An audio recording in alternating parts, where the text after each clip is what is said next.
नमस्कार, न्यूज़ 24 के खास कार्यक्रम आमने सामने में आपका स्वागत है। आज मेरे साथ है कश्मीर के former chief minister doctor Farooq Abdullah साहब। सबसे पहले आपसे बड़ा सवाल ये कि पिछले 4 महीने से कश्मीर की जो हालात हैं, जो कश्मीर की सिचुएशन है, वो बिल्कुल जैसे लगता है from bad to worse, worse to पता नहीं कहाँ चली जाएगी। बात बताइए डॉक्टर साहब, आप प्रधानमंत्री से मिले, क्या बातचीत हुई? पहले तो मैं आपको नमस्कार करूं, उसके बाद आपसे ये कहूं कि आपने जो सही बात कही, स्थिति बहुत ख़राब है और ग्राउंड पे टोटल कोलैप्स्ड है। एजुकेशनल सिस्टम बिल्कुल ही ठप हो गया है, इकॉनमी बैठ गई है, हमारा टूरिज़्म से ताल्लुक़ है वो भी ख़त्म हो गया है, बॉर्डर पे टेंशन बना हुआ है, बम रोज़ यहाँ से वहाँ, वहाँ से यहाँ चल रहे हैं। हमारे सरहदों पे जो लोग रहते हैं उनकी हालत भी बहुत अबतर है जी। तो मैं ज़रूरी समझा और मैं प्रधानमंत्री का भी बहुत ही मशकूर हूँ कि उनकी मसरूफ़ियत में भी उन्होंने वक्त निकाला और मुझसे बातचीत की। हमने अच्छे माहौल में बात की और उनके सामने मैंने ये पूरा खाका रखा कि क्या हालत है, किस तरह बॉर्डर के लोगों का क्या बन रहा है और कैसे इसको जल्द सुलझाने की कोशिश करनी है। रियासत की जो बाकी हालत है, वो एजुकेशन हो, वो दूसरी चीज़ें हों, Exactly. उनकी तरफ भी मैंने इनकी तवज्जो दी। मैंने ये भी कहा कि साहब ज़रूरी है कि किसी न किसी तरीके से बातचीत का माहौल शुरू होना चाहिए और उस बातचीत से ही हल निकल सकता है, हमें इसको रोकना नहीं चाहिए। लेकिन बातचीत किससे करें? सवाल तो बड़ा सवाल यही है डॉक्टर साहब की बातचीत आखिर किससे करें? पाकिस्तान से करें, हुर्रियत से करें, किससे करें? कौन सा चेहरा आज की डेट में? देखिए, मैं आपको ये सुनाऊं कि खुद जो वहाँ हुकूमत है उनके एजेंडा में, जो उनके वर्किंग एजेंडा है बिटवीन द टू पार्टीज़, ये है कि साहब हम सब स्टेक होल्डर से बात करेंगे और उसमें ये भी है कि हुर्रियत से भी बात करेंगे। उन्हीं का एजेंडा है, मेरा एजेंडा नहीं है, उनका एजेंडा है। तो उस पर किसी न किसी तो शुरुआत करनी है। मैं ये समझता हूँ कि अगर महबूबा जी ने वो ख़त नहीं लिखा होता इनको, बल्कि होम मिनिस्टर साहब ने उनको मद्दू किया होता, तो ज़रूर बातचीत का सिलसिला। तो प्रधानमंत्री जी का क्या रिस्पांस था आपके इस प्रस्ताव को लेकर? देखिए, एक तो मैं आपको सुनाऊं, मैंने देखा कि उनमें उनको चिंता बहुत है, इसमें कोई शक नहीं है।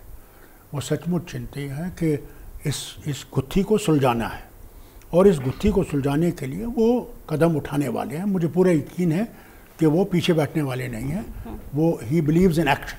लेकिन एक बात बताइए डॉक्टर साहब, ये जो सिचुएशन आज की है, इससे अगर कोई कंपेयर करे तो ये 92-93 की सिचुएशन की तरह से हो चुका है। उससे भी बुरी सिचुएशन आज हर गांव में ये। और मुझे याद है पिछले साल मैंने आपसे बातचीत की थी और उस समय आपने बुरहान वानी का नाम लिया था। आपने उस इंटरव्यू में बुरहान वानी का नाम लिया था कि ये बुरहान वानी नाम का एक शख्स जो है वो टेररिस्ट खड़ा हुआ है और उसके बाद आप देखिएगा क्या होगा। तो ऐसा क्या हो गया कि सिचुएशन एकदम कश्मीर हाथ से निकल गया है? क्या हो गया? देखिए, मैं आपको ये बताऊं, जब पिछली ईद आई थी, छोटी ईद जो थी रमज़ान के बाद जी, उसमें एक चर्चा होने लगी थी सारे वादी में कि ईद के बाद हालात ख़राब होंगे। तब बुरहान वानी ज़िंदा था, मरा नहीं था।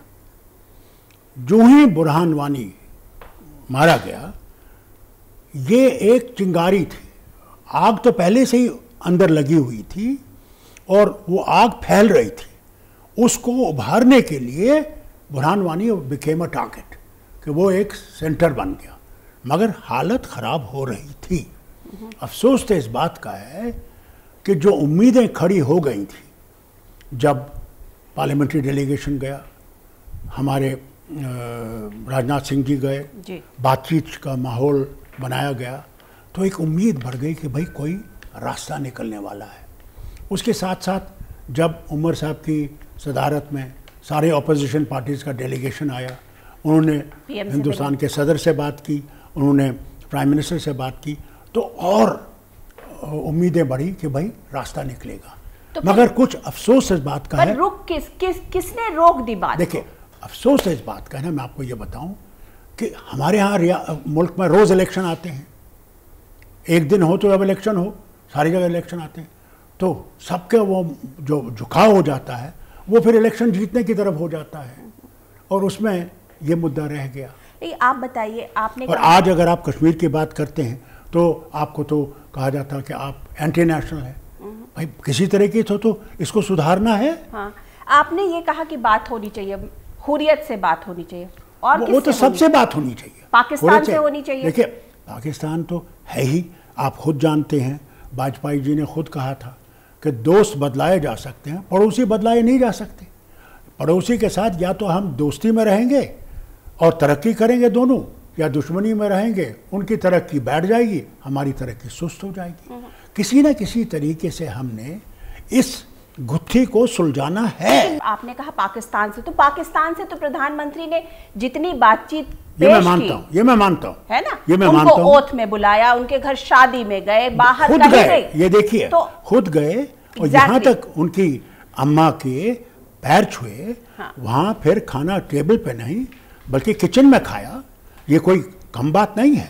पर एक दोस्ती का माहौल बना था, तो खुदा जाने वहाँ तो कौन से। इसलिए बात तो यही, सवाल तो यही उठता है कि प्रधानमंत्री ने हमेशा कोशिश की पाकिस्तान से, अपने पड़ोसी से अच्छे रिश्ते बनाने के, लेकिन अगर पड़ोसी पीठ में बार बार छुरा भोंके तो उससे क्या फिर भी बात करनी चाहिए? एक बार तो सुनिए चाहिए ना कि एक बार उसे एक बार जोर से चांटा लगे। सुनिए, मैं डॉक्टर हूं। मरीज जो है कितना ही बुरा होता है, मगर डॉक्टर का एटीट्यूड ये होता है कि उसको हमने रास्ते पे लाना है। आज भी मैं यही कहूंगा, युद्ध कोई हल नहीं है, थप्पड़ मारना हल नहीं है। हल है उसे ये कहना कि भाई तुम बर्बाद हो जाए हो, जहां हम 10 गोले खाते हैं हम यहां से 20 गोले मारते हैं, उनको भी नुकसान हो रहा है। ऐसी बात नहीं कि उनको नुकसान नहीं हो रहा, लेकिन वो तो सुनने को राजी नहीं है ना। हुजूर, एक दिन मैं आपको लिख के दूंगा कि जिस तरह कारगिल के बाद वो आगरा तशरीफ लाए, इंशाल्लाह बहुत जल्दी वो हालत पैदा होगी जब बातचीत का माहौल फिर से शुरू होगा। लेकिन ये इसकी पहल कौन करे? इश्यू तो यही है कि पहल हो जाएगी, आप घबराइए मत। ये मत पूछिए कि कौन करेगा, मगर जरूर पहल हो। क्या डॉक्टर फारूक अब्दुल्ला करेंगे? अगर मुझे ये कहेंगे, मैं कल जाने को तैयार हूं वहां उनसे कहने के लिए, भाई छोड़ दो अब, ये क्या कर रहे हो, बहुत हो गया, बहुत खून बह गया, अब कितना और खून बहाएंगे हम एक दूसरे का कि हम लोग आगे बढ़ सकें। लेकिन देश में जो डॉक्टर साहब आज माहौल हो गया है, पूरा देश ये चाहता है कि एक बार अब पाकिस्तान को अच्छे तरीके से सबक सिखाई जाए। हुजूर, तो क्यों ना सिखाई? तो क्या आप तैयार हैं एटम बम खाने के लिए? क्या वो तैयार है एटम बम खाने के लिए? क्या कहते हैं आप सीरिया का हाल देख लीजिए, वहां देखिए कैसे घरों के घर उड़ रहे हैं, शहरों के शहर बर्बाद हो रहे हैं, हजारों लाखों मर रहे हैं। क्या आप यही चाहते हैं कि करोड़ों यहां मरें और करोड़ों वहां मरें? वो रास्ता नहीं है। डॉक्टर साहब, क्या ये नहीं हो सकता कि नेशनल कॉन्फ्रेंस और पीडीपी, यानी डॉक्टर फारूक अब्दुल्ला, उमर अब्दुल्ला, महबूबा मुफ्ती, सब साथ आए? अगर स्थिति जिस प्रदेश की आप लोग राजनीति करते हैं, अगर वहां की राजनीति इतनी ज्यादा आज की डेट में तहस नहस है, तो उसे कोई ना कोई तो संवारेगा। तो पहल नेशनल कॉन्फ्रेंस की तरफ से क्यों नहीं? हुजूर, मैं पहल करने के लिए तैयार हूं। कौन कहता है मैंने तैयार नहीं हूं? कौन चाहता है कि हमारा घर जलता रहे?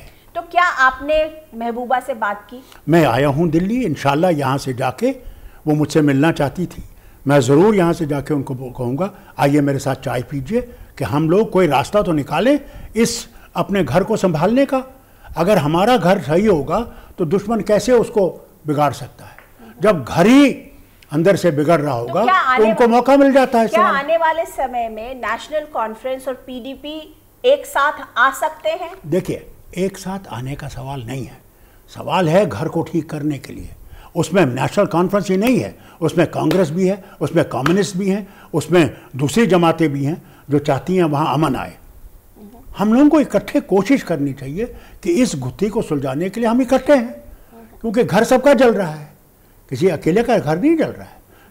वो जो तरक्की बैठ गई है वो हम सबके लिए आफत बनी हुई है। 60 साल हो गए, पहली दफ़ा इस तरीके की चीज़ें हो रही हैं, और कश्मीर पूरे देश से कहीं ना कहीं कश्मीर के कारण एक अलग थलग सी स्थिति बनी हुई है। आपको नहीं लगता कि जिस तरीके से ये माहौल है इसमें एक बार लड़ाई हो ही जाए, डिसाइड हो जाए? नहीं, गलतफहमी है आपको, गलतफहमी है। अगर लड़ाई इस सरहद को बदला सकती है, मैं अपनी जान देने के लिए हाजिर हूं, मगर लड़ाई सरहद को बदला नहीं सकेगी।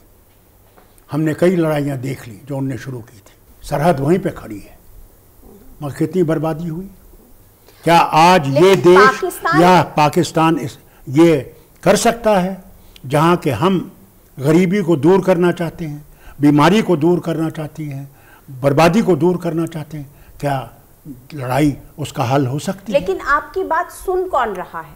इशू तो यही है। सुनिए, इंसान को कोशिश करनी है, वही हम कर रहे हैं। बीजेपी का तो ये कहना है कि कुछ लोग नहीं चाहते हैं कि बीजेपी अपना पांव जम्मू और कश्मीर में पूरी तरह से फैलाए, खास करके कश्मीर में, और पीडीपी बीजेपी के रिश्ते को खराब करने के लिए इस तरीके का पूरा माहौल बनाया गया। नहीं, जब पीडीपी ने इलेक्शन में हिस्सा लिया, उन्होंने लोगों से जो वोट लिए, जहां सबसे ज़्यादा आज गड़बड़ है, उन्होंने कहा हम बीजेपी को बाहर रखना चाहते हैं, हम बीजेपी के साथ नहीं बैठेंगे। उस पर वोट मिला उन्हें, हम लोगों को वोट नहीं दिया गया। और वो एक सबसे बड़ी लोगों में नफरत जिसकी है कि हमारा वोट इनने झूठ पे लिया और हम इनको बैठने नहीं देंगे। ये हालत सचमुच जमीन पर है, जो इसको देखना नहीं चाहते। लेकिन उस वक्त माहौल ऐसा था कि पीडीपी और बीजेपी को ही सरकार बनाना पड़ रहा था। नेशनल कॉन्फ्रेंस, कांग्रेस, दूसरे जो इंडिपेंडेंट थे, उन्होंने ऑफर किया था मुफ्ती साहब को कि आइए हम सरकार बनाते हैं इकट्ठे। नहीं बनाई मुफ्ती साहब ने वो सरकार। तो जिम्मेवार हम तो नहीं है, जिम्मेवार पीडीपी है, जो आज खड़ी नहीं हो सकती। लोग कह रहे हैं कि महबूबा मुफ्ती से ये पूरी सिचुएशन हैंडल नहीं हो पाई, क्योंकि उसे ना तो एडमिनिस्ट्रेटिव एक्सपीरियंस है, ना पॉलिटिकल सैवीनेस है जो मुफ्ती साहब में होती थी। देखिए, औरत है, मुश्किल वक्त में उसने कुर्सी संभाली है या नहीं? अब हमसे कहें कि तुम तारे तोड़ के लाओ, ला सकती है। एक स्थिति ऐसी सख्त बनी हुई है जिसमें वो गुम हो गई है। सारा कुछ हम उसी पे लगाए, ये भी फारूक अब्दुल्ला ये करने वाला नहीं। बीजेपी और पीडीपी को अब अलग हो जाना चाहिए, वहां पे गवर्नर रूल आ जाना चाहिए। देखिए, ये मैं नहीं कहूँगा, ये वक्त बताएगा कि क्या करना चाहिए, क्या नहीं करना चाहिए। लेकिन अगर लोगों को उनकी सरकार पर भरोसा नहीं है, गवर्नर है, वो इनसे बात करे, स्थिति को ठीक करना है। स्थिति क्या गवर्नर राज से ठीक हो सकती है, उसके बगैर ठीक हो सकती है, ये फैसला फारूक अब्दुल्ला नहीं कर सकता। एक बात बताइए डॉक्टर साहब की आप कहते हैं बात कीजिए, हुर्रियत जैसी तंजीमों से क्यों बात की जाए? हुर्रियत आज बनाने वाले कौन है इनको? 4 महीने तो पैसा इररिलेवेंट हो गया। आप ही लोग तो पैसा देते थे इनको, फारूक अब्दुल्ला पे क्यों नक्शा निशान बना रहे हो? जिन्होंने इनको पैसा दिया, बात करो उनसे। लेकिन देखिए, बातचीत करने से कोई चीज बिगड़ती नहीं है, बट कोई ना कोई हल निकल आएगा। हुर्रियत कैलेंडर निकाल रही है प्रोटेस्ट का, स्ट्राइक का, बंद का। हाँ ठीक है, मगर अगर आप बात करेंगे तो हो सकता है कैलेंडर बंद हो जाए।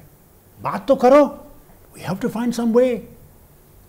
आपके हिसाब से रास्ता क्या निकलेगा? कौन व्यक्ति, कौन आदमी, कौन जाके बात करे? क्या डॉक्टर फारूक अब्दुल्ला इस मैं इस काबिल नहीं हूँ। आप नहीं है।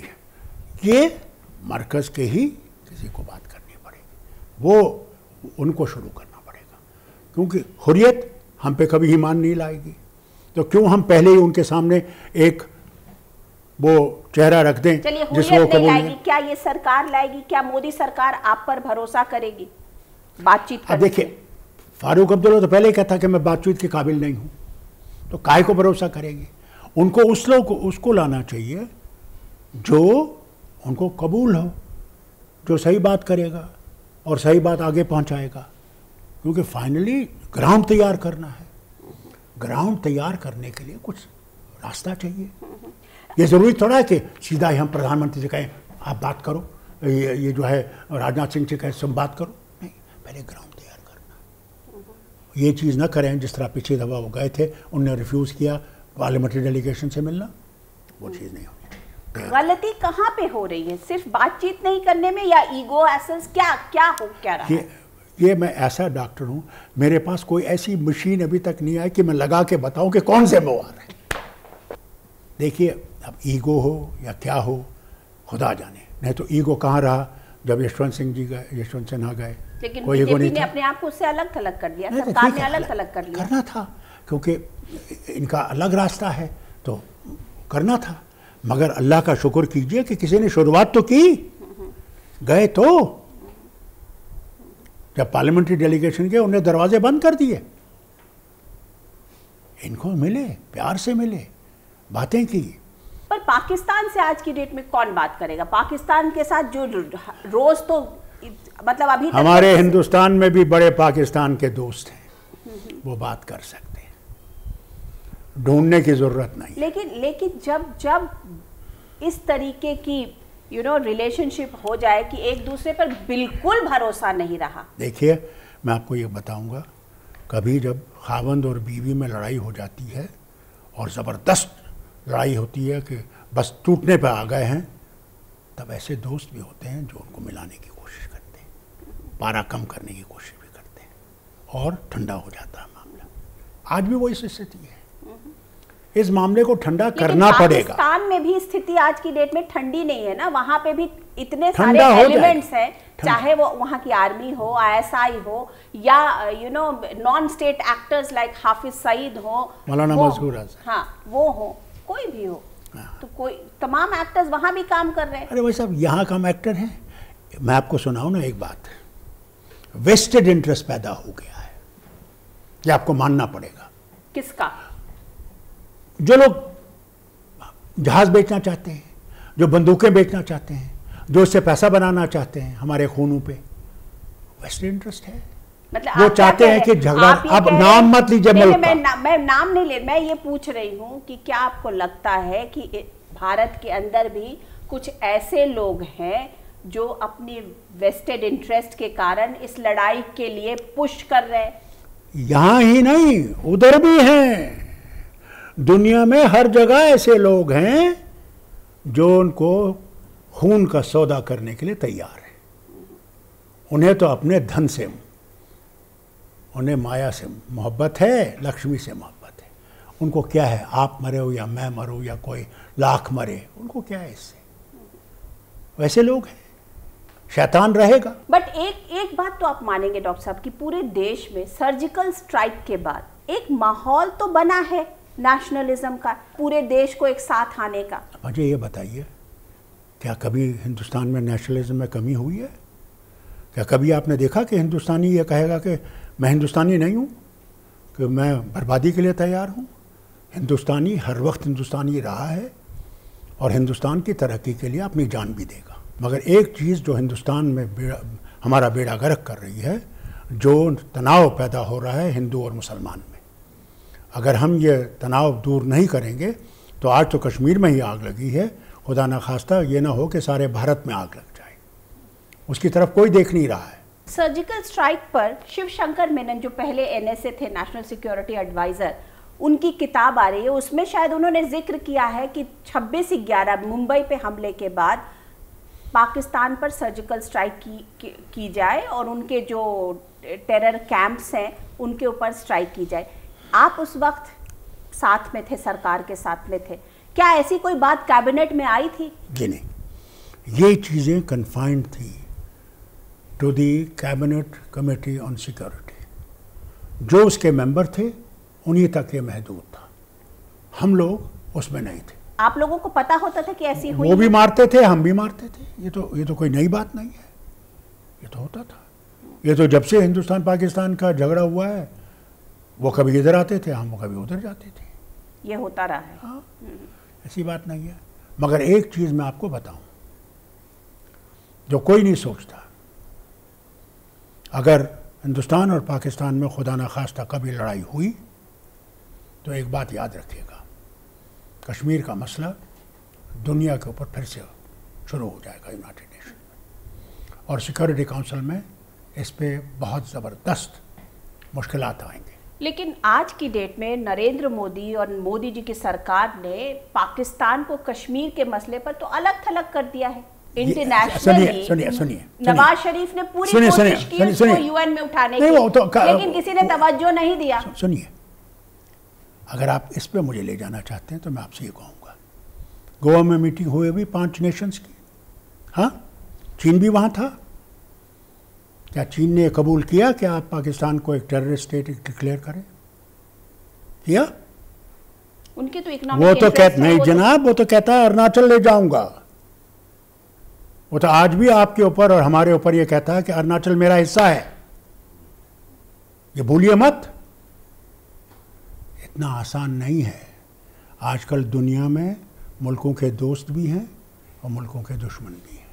इस सरकार से, मोदी जी की सरकार से और पूरे मसले पर कहां पर कोई गलती क्या हो रही है? गलती कुछ नहीं हो रही है, समय लग रहा है, बस ये है।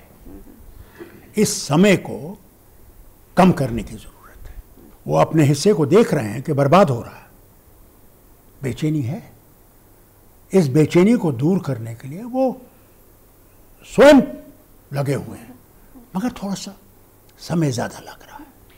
देखिए, वाजपेयी जी ने बात की थी हमेशा इंसानियत, जमहूरियत और कश्मीरियत की।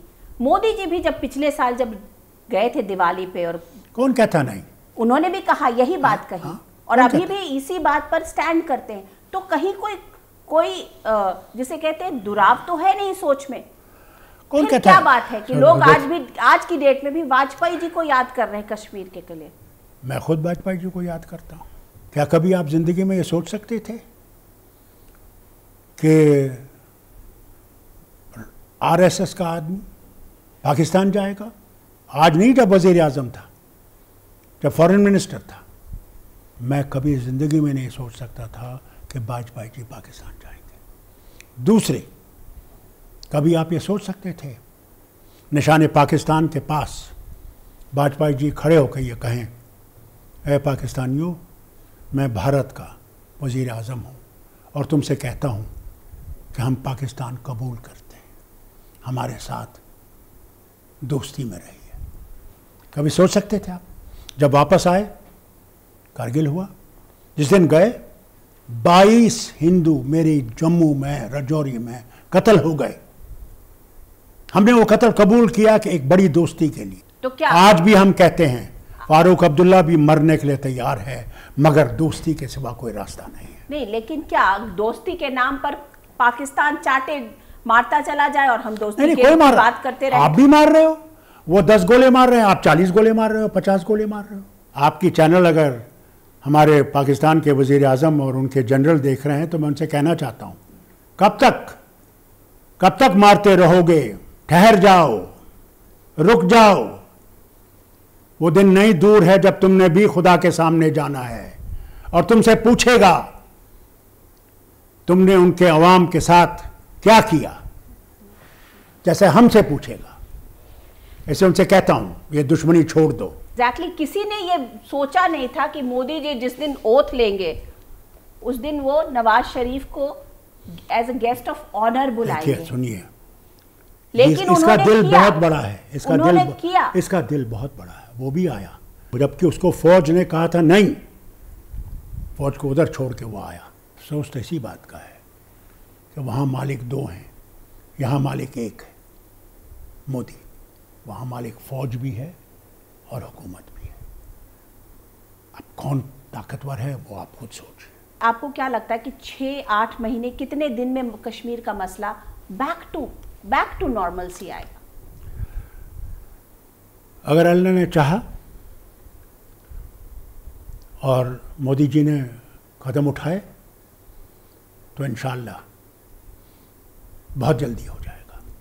जो आवाम की सोचता है, जो उसके बंदों की सोचता है, उसके कदम वो मजबूत करता है और उसके कदमों में वो रास्ते खोल देता है।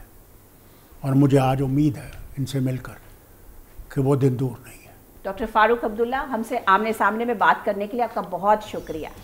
आपको दिवाली की मुबारक और आपके देखने वालों को भी दिवाली की मुबारक। Thank you so much, thank you. तो ये थे आमने सामने में डॉक्टर फारूक अब्दुल्ला।